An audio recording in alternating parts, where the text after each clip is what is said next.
for the Arts. My name is Hyla Crane, and I'm the Executive Director, and we're thrilled that you could join us for another edition of Arts Center Live.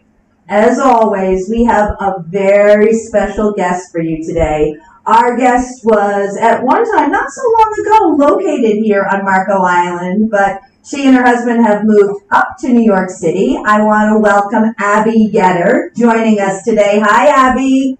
Hi, Hyla. Thank you so much for having me. Well, I mean, you must feel like you're connecting to your old home. I'm bringing you back here to Marco. I am. It's so nice to be with you and see you again. Well, it is great too. Abby is a multi-talented person, and we're going to talk a little bit about all of the stuff she's working on. She did at one point come and perform here at the Marco Island Center for the Arts, because she is a singer. But Abby, tell us a little bit. I know you're up in New York. What are some of the things you're working on now?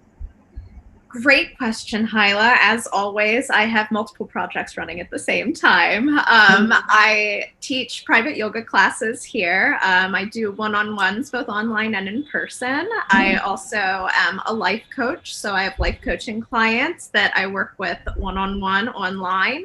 And in addition to that, my big project right now is I'm actually writing my memoirs as young adult novels. So I'm about 70% through my manuscript for my first book in the series, and I look to be shopping it around to publishers by the end of the year. Wow, that is amazing. I don't know how you do all things. I want to just backtrack a little bit. Tell us a little bit about life coaching, because I don't know that everybody actually knows what that is. I know that it's something that you're licensed in now.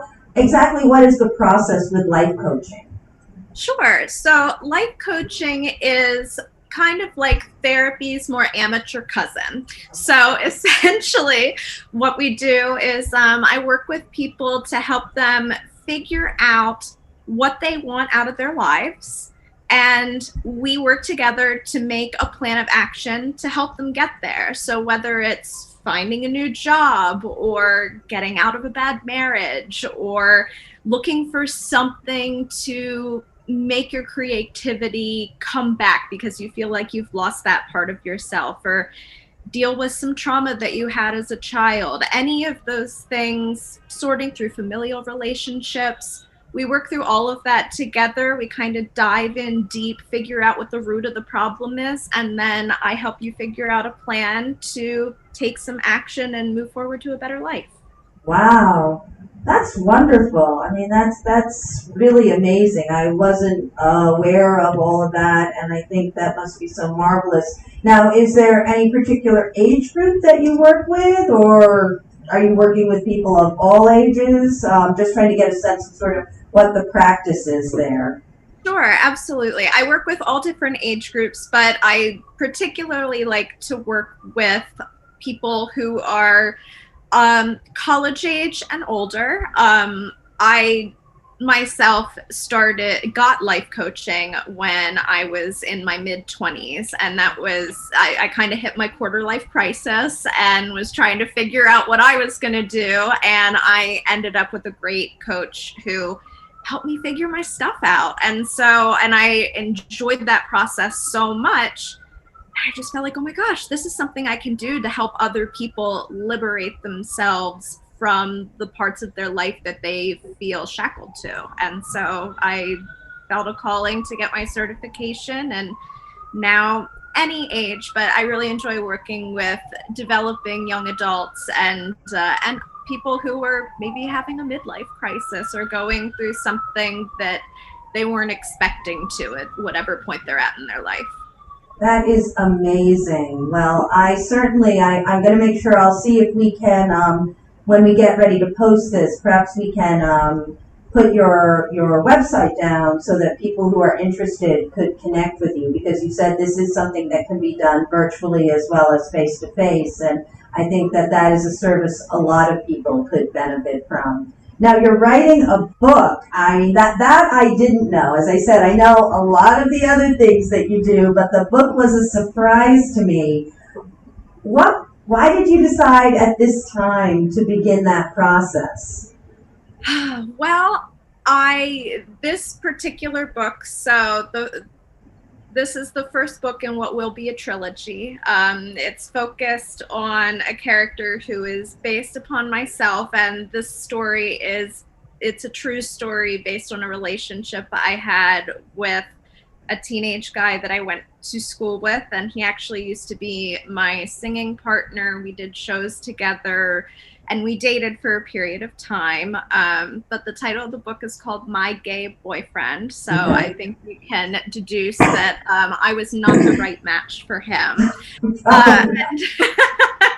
But the story is really a slightly fictionalized version of our events of coming together through music, beginning to date, him starting to question and discover his sexuality and his authentic self, and then how we had to work together to hide that from our extremely religious parents, who we were concerned, especially for his, that they might try and send him to conversion therapy or a pray away the gay type of camp, which is extremely detrimental to LGBTQ plus children. So this first book is our story of how we navigated that experience. Wow. That is amazing. And I certainly want to go. I think I have put myself on your contact list because I want to be updated, because I will certainly be in line to read this when it is published. And Abby, we've talked about who you are as a life coach and who now as a emerging author, but I know you've done quite a bit of other things in the world of the arts, especially the performing arts. Tell me a little bit about sort of your career as a performer. Yes. So my very first career actually was as a child actor and vocalist. I was a musical theater performer from starting at age 5. I did my first professional show when I was 9. I was Annie at a dinner theater in Pennsylvania. And then moved from there to some equity shows, and then of course did high school theater as well, in addition to some film, television commercials, and other shows and events. And I spent about 20 years off and on the stage, and at this point in my life I've accumulated so many experiences and knowledge, but I discovered, actually working with Island Theater Company right down there in Marco, that I get the most enjoyment now out of helping other kids discover their love for this art form and to work on their skills so that they can be their best self whenever they're in an audition or on stage. That is fantastic. We actually, right before the pandemic, had been negotiating to run a class, knowing that a lot of kids will audition for summer theater programs, that would have been about preparing for auditions that we would have done in the late spring of 2020. And obviously that was not something that we did. In fact, it was supposed to be May and we were closed, so it didn't happen. But I think that is really great, and I certainly understand that and the importance of children and art. I think I had shared with you that we are obviously offering children's art workshops for the summer. I am sorry, this phone is supposed to be off. Offering children's art workshops, and while mostly we have always offered visual arts, this is our first summer where we are venturing into some performing arts, actually. We are working with the performing arts director from Marco Island Academy, a wonderful fellow named Chris Diet, and he's teaching the 4 weeks in July. He's doing first week and the last week, he's running a program for 5 to 8-year-olds in the afternoon called the Playmakers Lab, where they will be creating stories, creating artwork that are the characters, and then making videos of the stories that they create. So I bet some of our friends are going to find some of those videos up on our YouTube channel. And then the 2 middle weeks, he's going to be teaching what we're naming the Playmakers Lab, which is going to be based on the work of the 52nd Street Project and Daniel Judas Sklar's playmaking process. So kids will be creating plays, creating sets, and we will be doing some dramatic readings at the end of the class. That is absolutely amazing. I know as a theater camper myself, as a child, every summer I did 5 to 10 different versions of different types of camps, and they truly my made my audition processes and made my experience growing as an artist really possible, and they are just crucial to your development as a young artist. That's why my husband, who just was plugging in my power for me here, excuse me. Yeah, this is live, so we always have a few odd things that go on always here. Have a thing or two, but my sweet husband, Brennan Yetter, who is a professional musician, as well, since he has also performed there at MICFA. He and I recently opened a rhythm studio, which is the Reinhardt Yetter House of Music here in New York. And do you ever sleep, Abby? I mean, when did you ever do anything when you were not juggling 9 million projects and spinning 300 plates in the air? Tell me about this. I am trying to get better, but the plate spinning is something that is so deep in my soul. If I don't have multiples going, I do feel like I'm missing out. So I'm working on it, but that studio is what we teach our private lessons through. So he offers saxophone, flute, clarinet, beginning trumpets, and beginning strings, and then I do private voice and theater lessons through there. So that's how we like to keep our involvement with the youth artists of tomorrow going. That is so amazing. I mean, as we know, especially for children who have just gone through a year with COVID, where they were isolated, where it was hard connecting with people, and the arts are such an important tool in terms of helping children's growth, both in terms of social, emotional, and academic learning. And I know how much theater arts, creates senses of teamwork, a sense of building your self-esteem and confidence in the fact that you are taking the gifts that you have and sharing them with young people is really wonderful. It's something very near and dear to my heart, and obviously something that we promote here at Marco Island Center for the Arts. So that is fantastic. I'm also looking down here. I know that it's life coaching. You mentioned right at the top of this about yoga as well too. Yeah. Can you tell me a little bit about what you're doing with that? Yes, absolutely. Through the pandemic, actually, I started my yoga education several months before the pandemic happened. And I actually did my 200-hour certification with Jamie Shane, who's right there down in Naples, and just a gift to the community. So please support her and go take a class if you're looking for a place to practice.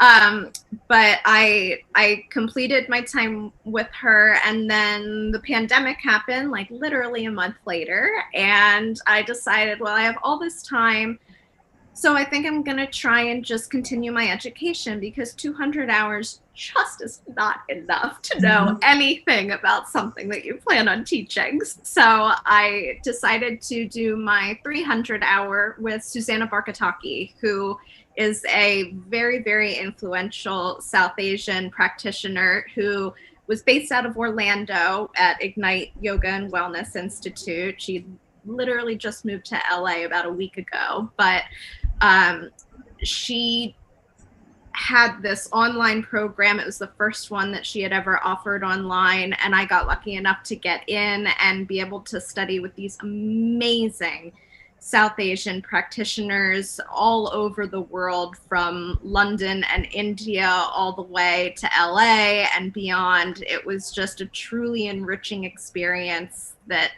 has allowed me to be able to not only integrate all 8 limbs of yoga. Most people don't know that asana, or the practice of poses, is just 1/8 of what yoga truly is. There's so much more, but it allows me to bring all of my experience and all of my spiritual advancement together to help people find a way to unify their mind, body, and spirit. It's something that I had a really hard time with myself, especially as I was recovering from abuse and eating disorders and many other issues that I've dealt with in my life. And yoga is the one thing that truly allowed me to take a beat and just learn how to be with myself and be with my own thoughts. And I couldn't not share that with everybody I know. So now I teach classes, workshops, and my favorite is doing private one-on-one instruction, because then we get to really delve into whatever you need to find your own liberation.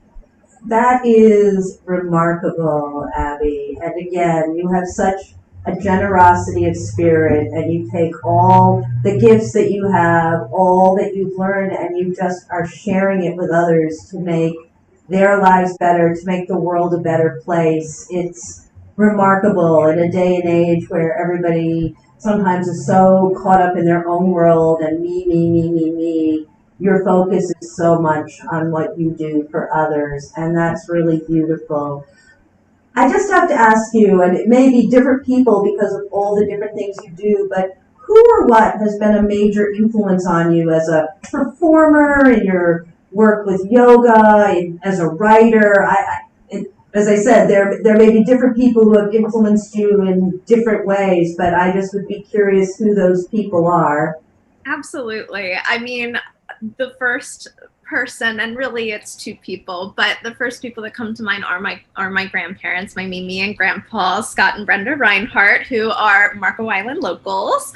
But they truly are the best role models I ever could have asked for. My grandfather was a tremendous entrepreneur, hardworking, just a wonderful model in business and life. He's an unbelievably compassionate person and one of my greatest supporters of all time. And my Mimi is, and she's everything. I mean, she's an unbelievable fabric artist and painter, and she writes better than me and most people I know. She can do everything, and she's never let anything stand in her way. Even when people told her no, she just goes and does it anyway. And it has really encouraged me not only to not say no to something just because it's scary, but also to embrace opportunity even when it's not something you really thought was possible, or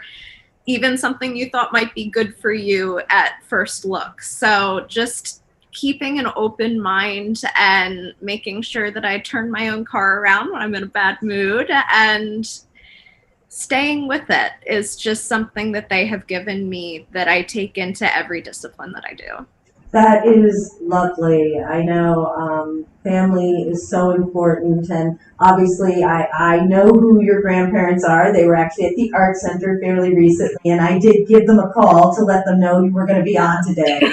So we'll be forwarding. It's nice that you gave them a shout out. They are remarkable people, and that is just beautiful. Well, Abby, thank you so much for coming on today and talking with us about a whole variety of things. As you know, here at the Art Center, we're constantly expanding ways to bring all different kinds of arts to our people, our stakeholders, our members, our guests. And you've given me some new ideas. And of course, because your grandparents are here, I know you'll be coming back to Marco Island, and I want to make sure you come and visit us here at the Art Center. Actually, give us a call. Who knows? Maybe we could work on a program here if you're coming back, which would be fantastic. To my friends out there, a little bit about what's happening here at the Art Center. This is the last full week of Out of the Ordinary, Arts Quilters Unlimited extraordinary exhibition, modern quilting, textile art. It has been just a privilege to have this work in our gallery. Along in our La Boutique gallery is the work of James Pryor. His photography is haunting and compelling. And if you haven't come down here, please come on down. We're open Monday through Friday, 9 to 4. The next exhibition up that'll go up at the end of next week is The Duality of Artistry. And in our La Boutique, will be David Fuller with his exhibition entitled Art Stories. Obviously, our reception is the second Tuesday of the month, which will be July 13th. And then on July 15th, we will be hosting our author talk and book signing. Former federal judge Stephen McGuire has written his first book, Prior Restraint. It is a political thriller. A lot of the issues make you think this could really be happening in this day and age in Washington. So we encourage you to come on down, have a glass of wine with us, complimentary. Have a talk with Stephen, get your book signed. It should be a great evening. In fact, when your book comes out, Abby, I want a book signing here, okay? I need that. I want a commitment. To have that with you. Absolutely. Thank you. That will be great. So everybody, we are also, as I mentioned with Abby, we're running our children's summer programs. We do have some openings both in our 5 to 8-year-old class and in our 9 to 13-year-old class next week. So if you're looking for something for your young one to do, remember, all of our children's programs are free. Cost will never be a barrier for our young people here wanting to participate in arts in a meaningful way. So if you're interested, give us a call here at the center, 239-394-4221. Abby, it has just been a pleasure speaking with you, reconnecting. I wish you and Brennan all the best of luck in New York, and I look forward to when you come on back and visit us here in Marco Island, okay? Thank you so much, Hyla. It has been an absolute pleasure. Thank you for having me. To my friends out there, we miss you if we haven't seen you. A lot of people have been coming down, so if you are here on Marco, just remember, once you cross our threshold, you become part of our art family, and every day, in every way, we are striving to be your art home. Have a great afternoon, everybody, and we'll see you Thursday afternoon with another edition of Art Center Live at 4 o'clock. Bye.